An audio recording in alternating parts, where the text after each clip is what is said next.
todas las posibilidades en contra, recibe el mando supremo de la nueva campaña militar.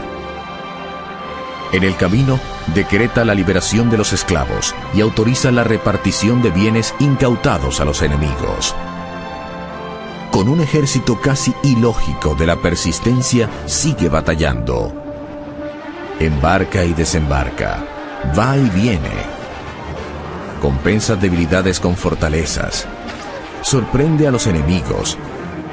Sobrevive a atentados. Se salva de emboscadas. España envía cuantiosos recursos, multitudinarios ejércitos y sus mejores generales para doblegar la rebelión emancipadora. Bolívar muestra otra faceta más impresionante aún. Tiene una fe destinista y fatal, ciega e inconmovible, y logra contagiarla a las tropas. Es un magnetismo personal que a los desventurados soldados les permite olvidar el hambre, el frío, las penurias de andar a caballo, la superioridad numérica del enemigo y las enormes distancias de cada campaña. Napoleón Bonaparte, ya derrotado y errante, había manifestado su intención de refugiarse en Latinoamérica. Y Bolívar le había escrito al antiguo emperador francés: «Usted y yo no cabemos en el mismo continente». Así se va imponiendo como el jefe supremo, natural e insustituible, único e imprescindible de la causa independentista. José Antonio Páez, un caporal llanero que ha heredado el ascendiente sobre las tropas mestizas, especie de Bobes bueno, se le une y lo sigue. En los 6 primeros meses de 1816 dirige la campaña de Oriente, desde Margarita y la isla de los Frailes hasta Carúpano, y de allí, en julio del mismo año, desembarca en Ocumare de la Costa. Accidentalmente va a Bonaire y las costas de Puerto Rico, pero inmediatamente regresa hacia Güiria, al otro extremo de Cumaná. En agosto enfrenta un motín de sus propios generales del Ejército Libertador y tras una breve travesía marítima llega a Guayana. A esas alturas combatía simultáneamente contra la oposición interna de los generales libertadores y contra las tropas españolas. La campaña en Guayana también está plagada de contratiempos, pero él sigue irreductible en su propósito y en sus ideales.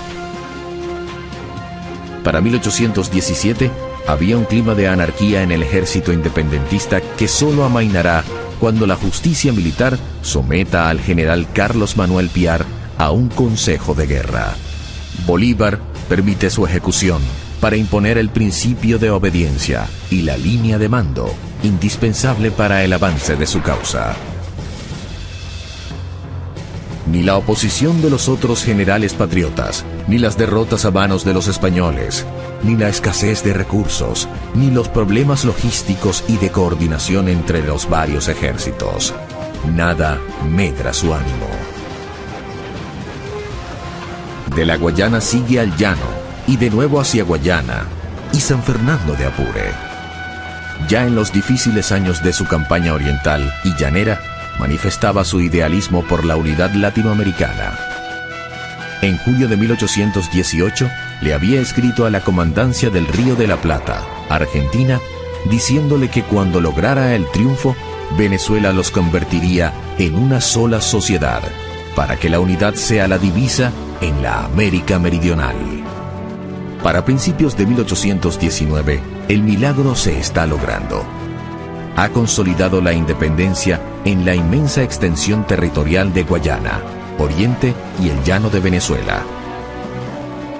Y el 29 de enero convoca el Congreso de Angostura, desde el cual ya no solo reta a España, sino que advierte a Europa entera sobre la imposibilidad de restaurar la dominación borbónica sobre los pueblos americanos. La República de Venezuela, por derecho divino y humano, está emancipada de la nación española y constituida en un Estado independiente y soberano. De ese Congreso de Angostura nace el proyecto de República de la Gran Colombia, que comprenderá a Venezuela, Colombia y Ecuador. Ahora es un estadista que habla de democracia, contra los gobiernos personalistas y defiende los sistemas populares. Pero en vez de deleitarse con la victoria en Venezuela, se va a Colombia porque teme una reinvasión española a través del vecino país. En territorio colombiano, deslumbra con sus proezas militares. En una penosa odisea de casi 4 semanas, logran cruzar sigilosamente, mal vestidos, con escasas provisiones, agobiados por el terrible frío y el hambre, la cordillera de los Andes y el gélido páramo de Pisba. Y tras haber perdido muchos de sus soldados, caballos y mulas, caen por la retaguardia y derrotan en la batalla de Boyacá a las tropas del general Barreiro, a quien incluso hacen prisionero. Ha vencido sobre el frío y la muerte. En 1819 se consagra como uno de los jefes militares más grandes de todos los tiempos, con operaciones tácticas que aún se estudian en las academias castrenses del mundo entero. Se ha ganado así el respeto de la corona española, que acepta negociar un armisticio. En Santa Ana de Trujillo se reúne con el general realista Pablo Morillo y acuerdan una regularización de las hostilidades, con canje de prisioneros y un temporal cese al fuego. 10 años después de haber comenzado la pelea, finalmente está en condiciones de negociar con España. Cuando comenzó su gesta apenas dirigía cuadrillas de soldados sin uniformes, sin disciplina, descalzos y desarmados. Ahora comanda un verdadero ejército nacional y su política recibe apoyo diplomático y militar de Inglaterra, la otra gran potencia mundial que competía con España por la primacía en América. La tregua firmada entre Bolívar y Morillo permite la reorganización de cada bando con miras a la batalla final, que se va a librar el 24 de junio de 1821 en la sabana de Carabobo. La batalla de Carabobo constituye una de las proezas militares más grandes de todos los tiempos. Los patriotas baten a un enemigo infinitamente superior en fuerza, en recursos logísticos, en caballos y armamento. La victoria es tan impactante que sella la independencia de Venezuela y debilita al imperio español en todo el continente.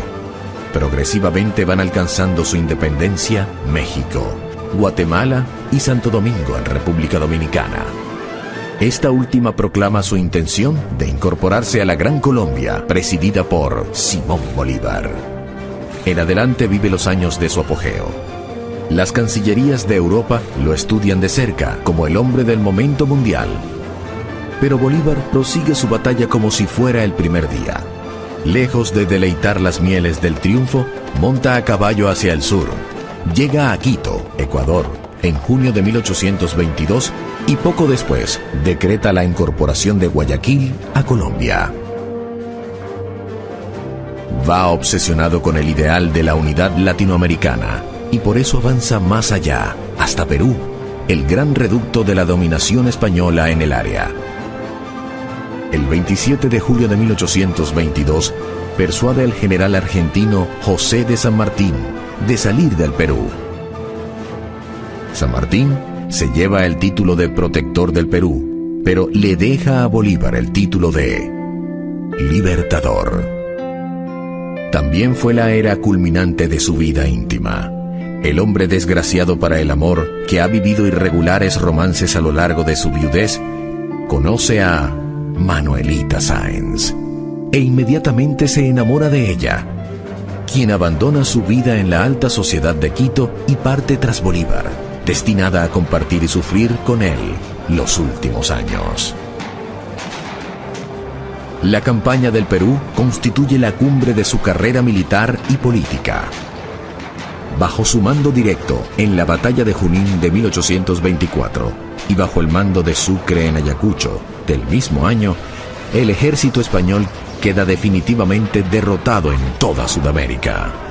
Se ha cumplido una de las proezas militares más grandes de todos los tiempos. Un ejército guerrillero, sin disciplina ni recursos, un ejército formado sobre la marcha, ha logrado derrotar a la primera potencia colonial de la época, la Gran España Imperial. Uno de cuyos soberanos, Carlos V, decía que en su reino nunca